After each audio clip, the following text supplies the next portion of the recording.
Are there any books that you think everyone should read? I think that's really tough because it depends a lot on the person, I think. But I think the one thing I would say that I think everybody should read is Harry Potter. Okay. I think for like all of my friends that are my age, we all kind of read it when we were young, and it just becomes like everyone knows what you mean when you talk about your Hogwarts house, for example. Yeah. And you just kind of lose yourself in this fantasy. The book that you read as a child, I still kind of reread it every few years. And a lot of people have said that it's helped them deal with like grief and things like that. Wow. So I think it's actually quite powerful. I think also because, like you were saying, you sort of grew up with it. So you grew up with the characters and they kind of become part of some larger literary family. Yeah. And everybody knows what everybody else is talking about. Mm-hmm. Yeah. But then having said that, I've never read it. I've never seen the films. Now I'm shocked. And then when people are talking about it in the office or when I'm out, I haven't got a clue what they're talking about. And I feel a little bit out of it. And maybe I should read it. You should.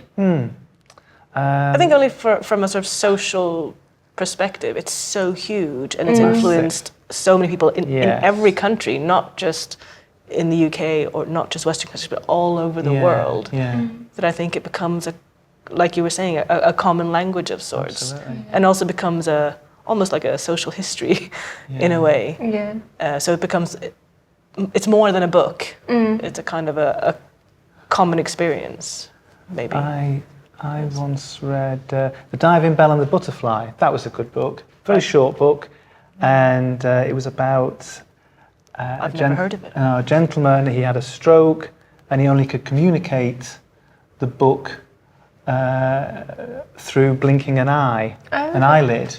Oh, right. Okay. And it was quite a moving thing to read, but also uplifting as well at the same time. I definitely recommend it. Things like that are great because it's learning about other people's experiences and kind of finding empathy or just experiencing, oh my goodness, this has happened to someone. Yeah. Because I read a great book recently by Dolly Alderton just about her life and her growing up and things, and just it's kind of like a real celebration of like female friendship, and I just wanted to recommend it to all my friends. What period was that set in then? It's present day, so it's about her growing up. It's called Everything I Know About Love. Mm-hmm, mm-hmm. I think that what you said there about empathy and understanding other people's experiences, I think that is the key to any good book, and I think that is what makes books so important. Not only to sort of expand people's imagination in their minds and practical knowledge, but the idea of empathy, particularly in the world we live in today, it's sort of more so than ever. Allowing that time to understand other people's experiences is vital, I think.